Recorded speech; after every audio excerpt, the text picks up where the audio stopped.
Hello everyone, welcome to my channel.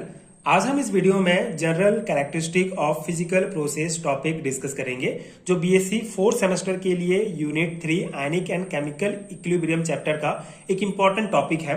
सो इस particular video में हम फिजिकल प्रोसेस क्या होता है इस कॉन्सेप्ट को डिटेल में समझेंगे, सभी इंपॉर्टेंट कैरेक्टरिस्टिक को एक एक करके डिटेल में डिस्कस करेंगे एंड इस टॉपिक का प्रॉपर हैंडरिटन नोट्स आपको प्रोवाइड करूंगा, जो आपके बीएससी सेमेस्टर एग्जाम्स के लिए बहुत हेल्पफुल होगा। तो स्टार्ट करते हैं बेसिक कॉन्सेप्ट से कि फिजिकल प्रोसेस क्या होता है, फिजिकल प्रोसेस का मतलब क्या होता है। उसके बाद हम इसके कैरेक्टरिस्टिक को समझेंगे। तो फिजिकल प्रोसेस बेसिकली वो चेंज होते हैं जिसमें सिर्फ फिजिकल प्रॉपर्टीज चेंज होती है, लेकिन सब्सटेंस का केमिकल आइडेंटिटी जो है वो सेम रहता है। इसको फिजिकल प्रोसेस कहा जाता है। अगर हम सिंपल वे में समझें तो जिस प्रोसेस में सब्सटेंस का नेचर चेंज ना हो, सिर्फ स्टेट या फॉर्म चेंज हो, वो कहलाता है फिजिकल प्रोसेस। ठीक है, तो यहाँ पे जैसे अगर हम एग्जांपल के थ्रू इसको समझना चाहें तो जैसे हमारा आइस क्यूब होगा। ठीक है, तो आइस क्यूब अगर वाटर में चेंज हो जाता है तो यहाँ पे आप देखेंगे कि इसमें जो है इसका नेचर चेंज नहीं होगा। ठीक है, ये वाटर ही होगा, मतलब आइस क्यूब और वाटर का जो केमिकल प्रॉपर्टीज होगा, जो नेचर होगा, वो चेंज नहीं होगा, बस इसका फॉर्म चेंज हो गया। ठीक है, ये सॉलिड फॉर्म से लिक्विड फॉर्म में चेंज हो गया। वैसे वाटर का स्टीम में चेंज होना या शुगर का पानी में डिजोल्व होना, ये सभी क्या होंगे, फिजिकल प्रोसेस के एग्जांपल्स हैं। ठीक है, फिजिकल प्रोसेस कहेंगे जहां पे केमिकल प्रॉपर्टीज इसके चेंज नहीं होंगे, केमिकल आइडेंटिटी सेम रहेगा, लेकिन इसका फॉर्म चेंज हो जाएगा। ठीक है, तो ये जो हमारा कॉन्सेप्ट है इसी को फिजिकल प्रोसेस कहेंगे। अब ये जो फिजिकल प्रोसेस का कॉन्सेप्ट है, इसका कैरेक्टरिस्टिक इंपॉर्टेंट है। एक एक कैरेक्टरिस्टिक को हम समझते हैं जिससे आपको फिजिकल प्रोसेस का पूरा कॉन्सेप्ट समझ में आ जाएगा। फिजिकल प्रोसेस को पिछले वीडियो में भी हमने डिटेल में समझा है। आपको नीचे डिस्क्रिप्शन बॉक्स में प्लेलिस्ट का लिंक मिलेगा, जहां से आप बीएससी 4th सेमेस्टर के सभी वीडियोस एक एक करके डिटेल में देख सकते हैं। स्टार्ट करते हैं इसके कैरेक्टरिस्टिक। तो पहला है हमारा, it is possible to achieve equilibrium only in a close system at a certain temperature. ठीक है, ये बहुत इंपॉर्टेंट एक कैरेक्टरिस्टिक है, बहुत बेसिक सा कैरेक्टरिस्टिक है। इसमें क्या कहा गया है कि जो इक्विलिब्रियम होता है उसको हम सिर्फ क्लोज सिस्टम में ही प्राप्त कर सकते हैं एट अ सर्टेन टेम्परेचर। ठीक है, जो कि बिल्कुल सही है, क्योंकि पिछले वीडियो में जब हमने फिजिकल प्रोसेस को समझने के लिए 3 इंपॉर्टेंट कॉन्सेप्ट डिस्कस किया, जिसमें हमने देखा लिक्विड सॉलिड के बीच इक्विलिब्रियम कैसे स्टैब्लिश होता है, लिक्विड वेपर के बीच, सॉलिड वेपर के बीच। तो सभी में एक चीज कॉमन था कि जितने भी इक्विलिब्रियम स्टैब्लिश हो रहे थे वो सभी क्लोज कंटेनर में ही हो रहे थे। ठीक है, क्लोज कंटेनर क्यों जरूरी है, क्योंकि क्लोज कंटेनर में न तो बाहर की एनर्जी अंदर आती है, न अंदर की एनर्जी बाहर जाती है। तो इक्विलिब्रियम स्टैब्लिश होने के लिए एक बहुत अच्छा वातावरण यहाँ पे क्रिएट हो जाता है। लेकिन अगर इसी की जगह अगर हमारा ओपन कंटेनर रहेगा तो इसमें क्या होता है, सराउंडिंग का इफेक्ट जो है इसके ऊपर बहुत पड़ता है। सराउंडिंग का एनर्जी अंदर आ जाएगा, इसका एनर्जी बाहर निकल जाएगा, जिससे इक्विलिब्रियम स्टैब्लिश बिल्कुल भी नहीं हो सकता है। जैसे अगर मैं सिंपल एग्जांपल देखूं, हमारा लिक्विड वेपर वाला कॉन्सेप्ट अगर हम देखें तो जैसे लिक्विड है हमारा, ठीक है, तो लिक्विड वेपर के फॉर्म में वेपर बनेगा और ये जो है जाके हवा में मिल जाएगा और इसका यहाँ पे वापस आना जो है इम्पॉसिबल है। ठीक है, ये हवा में मिलकर बाहर चले जाएगा। एक पॉइंट ऐसा आएगा जब पानी खत्म हो जाएगा, ठीक है, इवेपोरेट होते होते। लेकिन अगर इसी की जगह अगर हम ये क्लोज कंटेनर लेते हैं तो क्लोज कंटेनर में क्या होता है, एक वेपर स्पेस रहता है जहां पे जो वाटर के मॉलिक्यूल इवेपोरेट होकर यहाँ पे इकट्ठा होने लगते हैं। उसके बाद एक ऐसा पॉइंट आता है जब इसका रेट बहुत बढ़ जाता है इवेपोरेशन का, तो कंडेंसेशन होता है। ठीक है, यहाँ पे जो वेपर होते हैं वो आपस में मिलकर जो है पुनः फिर से लिक्विड फॉर्म में चेंज होना स्टार्ट कर देते हैं। तो इस प्रोसेस को कहा जाता है इक्विलिब्रियम। ठीक है, मतलब एक ऐसा पॉइंट आएगा जब इवेपोरेशन रेट और कंडेंसेशन रेट दोनों सेम हो जाएगा, तो उस पॉइंट में इक्विलिब्रियम स्टैब्लिश हो जाएगा। तो क्लोज कंटेनर में ही पॉसिबल है, अगर यही ये ओपन होगा तो यहाँ पे पॉसिबल नहीं है। तो उसी को ये पहला कैरेक्टरिस्टिक कहा गया है कि जितने भी फिजिकल प्रोसेस होते हैं उसमें इक्विलिब्रियम को हम अचीव कर सकते हैं सिर्फ क्लोज सिस्टम में। ठीक है, तो ये बेसिक कॉन्सेप्ट है। देन सेकंड कैरेक्टरिस्टिक है, equilibrium is always dynamic, forward and reverse reaction are completed simultaneously at the same rate. ठीक है, ये भी एक इंपॉर्टेंट पॉइंट है। डायनेमिक होता है, जितने भी इक्विलिब्रियम होते हैं सभी डायनेमिक नेचर शो करते हैं।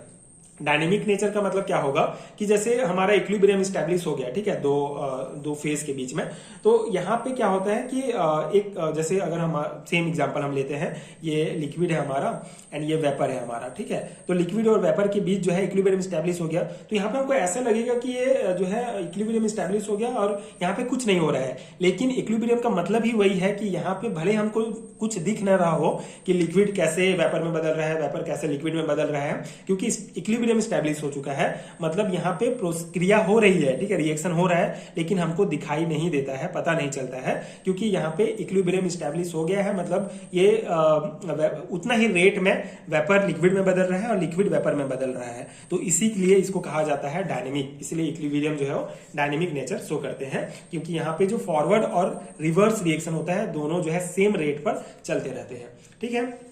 थर्ड पॉइंट है हमारा, the equilibrium all measurable properties in equilibrium all measurable properties of the system remains constant because the concentration of substance present in both the phase remain constant, ठीक है। तो यहाँ पे क्या है कि जो इक्विलिब्रियम में जो मेजरेबल प्रॉपर्टीज होते हैं, मेजरेबल प्रॉपर्टीज जैसे कि कॉन्सेंट्रेशन, प्रेशर, डेंसिटी, टेम्परेचर, सब क्या होते हैं, कांस्टेंट होते हैं, ठीक है, स्थिर होते हैं, क्योंकि फॉरवर्ड और बैकवर्ड जो रेट होता है, फॉरवर्ड एंड बैकवर्ड रिएक्शन का जो रेट होता है वो सेम हो जाता है, जिससे इसका जो नेट चेंज होता है वो 0 हो जाता है। इसीलिए इसके जो मेजरेबल प्रॉपर्टीज होते हैं ये सभी कांस्टेंट होते हैं, ठीक है। ये थर्ड कैरेक्टरिस्टिक है। फोर्थ है हमारा, in equilibrium an expression containing contractions term can be obtained whose value remain constant at constant temperature. Some expressions containing contraction terms in physical equilibrium are as, ठीक है। तो यहाँ पे बेसिकली क्या कहा गया है कि इक्विलिब्रियम में क्या होता है, एक ऐसा रिलेशन हमको मिलता है जिसका वैल्यू जो है वो कांस्टेंट रहता है कांस्टेंट टेम्परेचर पर, ठीक है। जैसे एग्जांपल में हम यहाँ पे देखते हैं, जैसे ये हमारा एक फिजिकल प्रोसेस है जहां पे जो हमारा वाटर है वो लिक्विड फॉर्म से गैसियस फॉर्म में चेंज हो रहा है, ठीक है। तो यहाँ पे जो हमारा कॉन्सेंट्रेशन टर्म होगा जिसका वैल्यू जो है वो कांस्टेंट हो जाएगा इस इक्वेशन में, वो होगा हमारा PH2O, ठीक है, जो होता है हमारा वेपर प्रेशर, ठीक है। तो यहाँ पे ये जो वेपर प्रेशर है कांस्टेंट हो जाएगा, कांस्टेंट मतलब PH2O एट कांस्टेंट टेम्परेचर, ठीक है। तो ये जो हमारा वेपर प्रेशर होगा ये कांस्टेंट हो जाता है गिवन टेम्परेचर, ठीक है, जो टेम्परेचर होगा इस फिजिकल प्रोसेस में।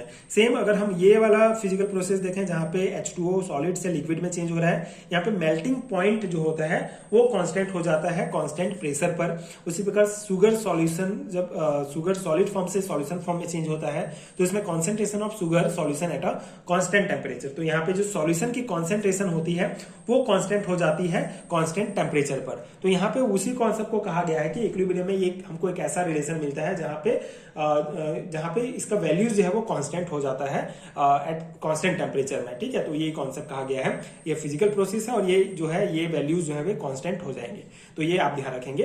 फिफ्थ हमारा कैरेक्टरिस्टिक है, the constant value of an expression containing concentration terms at any time indicate how much of the reaction has been completed up to that time, ठीक है।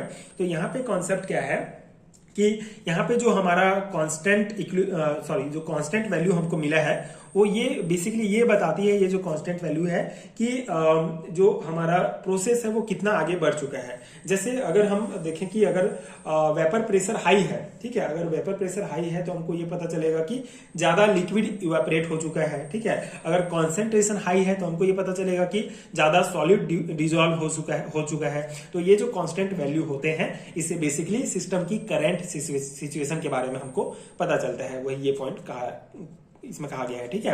तो ये 5 कैरेक्टरिस्टिक हमारे हो गए फिजिकल प्रोसेस के, 5 जनरल कैरेक्टरिस्टिक जो आपको ध्यान रखना है। इसके अलावा फिजिकल प्रोसेस को अगर आपको और डिटेल में समझना है, जिसमें आपको 2 फेज के बीच किस प्रकार इक्विलिब्रियम एस्टैब्लिश होते हैं, तो उस कॉन्सेप्ट को आप पिछले वीडियोस में देख सकते हैं, जिसका लिंक आपको डिस्क्रिप्शन बॉक्स में मिल जाएगा। इसके अलावा अगर आपको इसी टाइप के हैंडरिटन नोट्स पीडीएफ फॉर्म में चाहिए बीएससी एमएससी सेमेस्टर एग्जाम्स के लिए, तो नीचे डिस्क्रिप्शन बॉक्स में आपको पीडीएफ स्टोर का लिंक मिलेगा, वहां से आप चेक कर सकते हैं, वहां से आप नोट्स डाउनलोड कर सकते हैं जो आपके एग्जाम प्रिपरेशन के लिए बहुत हेल्पफुल होगा। एंड अगर ये वीडियो हेल्पफुल रहा हो तो आगे की वीडियोस देखने के लिए आप मेरे चैनल के साथ जुड़े रहिए। Thank you so much for watching.